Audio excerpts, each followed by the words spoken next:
organization is heavily subsidized by the Trudeau government, and then took to undermine the leader of the opposition on the eve of a confidence vote, I think tells us something very scary about interference in our democratic institutions by the powerful who favor Justin Trudeau. Everyone has an opinion about Canadian federal politics. Oh, yeah. Hey gang, what's up? Just Aaron right here, Canadian Looney. So we have so many stars in these committee videos from the Conservative Party. Some of my favorites, Larry Brock, Kelly Block, Michael Barrett, Stephanie Kusi, Melissa Lantsman, Joss Raj Halan.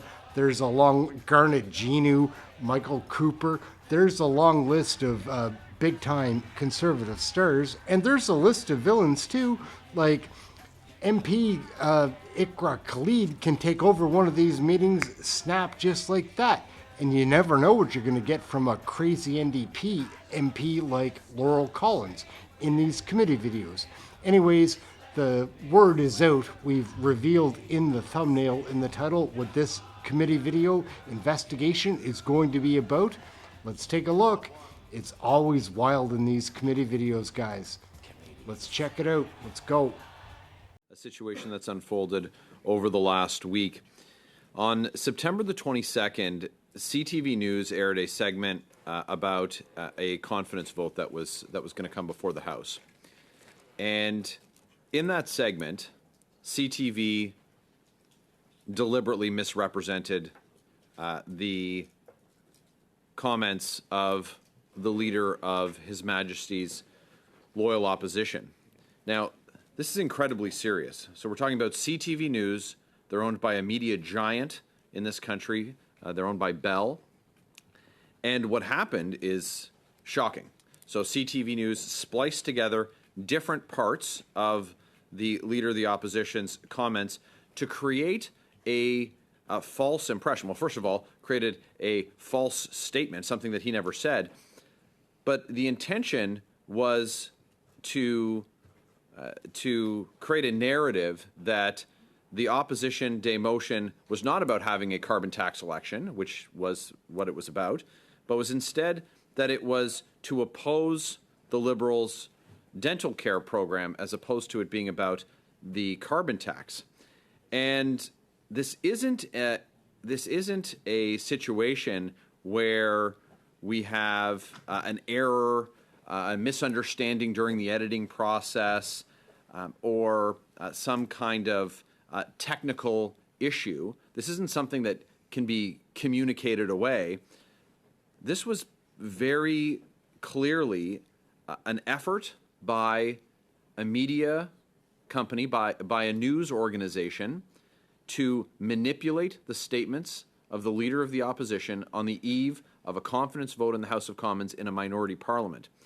And we're talking about misinformation here, and the need to trust, who we can trust, worried about what we see online. But here we have CTV News. We all know who CTV News is, and they created a statement. They spliced together multiple sentences to say something that the leader of the opposition did not say.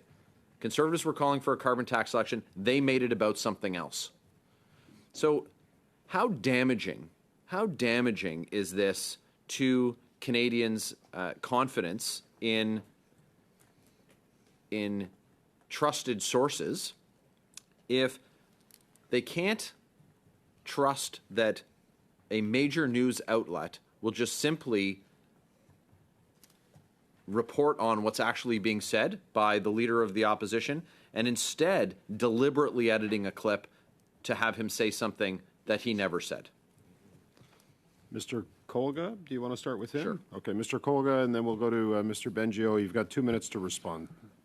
Well, thank you for the question. I'm an expert on foreign information and influence operations, not on CTV's editorial policies.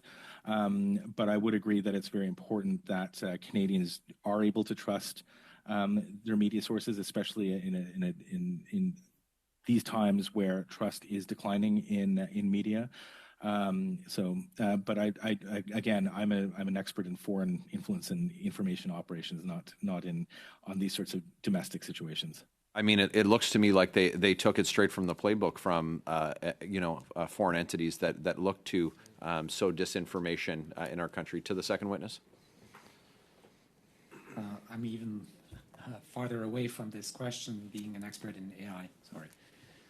Yeah, it's I think that we have a real problem in our country. You know, we're looking outside to examine the effects of interference, of misinformation, of disinformation, and this is an example of disinformation. This is something that demonstrably did not occur. That they edited together. We talk about deepfakes. They didn't use AI. They used an editing suite to create a lie, and it's shocking. It's really low tech, actually. It's low tech domestic disinformation, and the fact that that organization is heavily subsidized by the Trudeau government, and then took to undermine the leader of the opposition on the eve of a confidence vote, I think tells us something very scary about interference in our democratic institutions by the powerful who favor Justin Trudeau.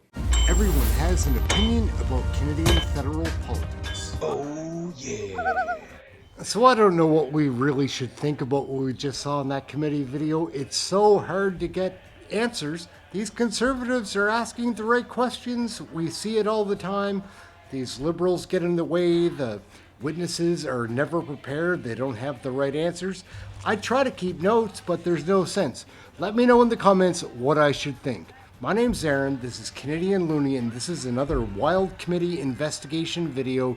There are so many of them under this Trudeau, NDP, Jagmeet, Liberal coalition government. It's a total farce.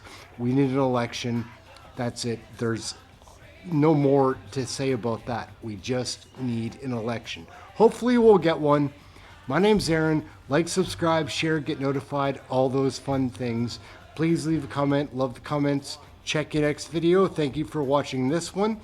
Remember to get notified for the live shows. That's worth a look. Our live shows and getting involved in the chat room, it's a good experience. Come check it out. That's it. Learn about Canadian federal politics with Canadians similar to yourself. That's it. My name's Aaron, Canadian Looney. Catch you next video. Thanks for watching this one. Rock, roll, and press.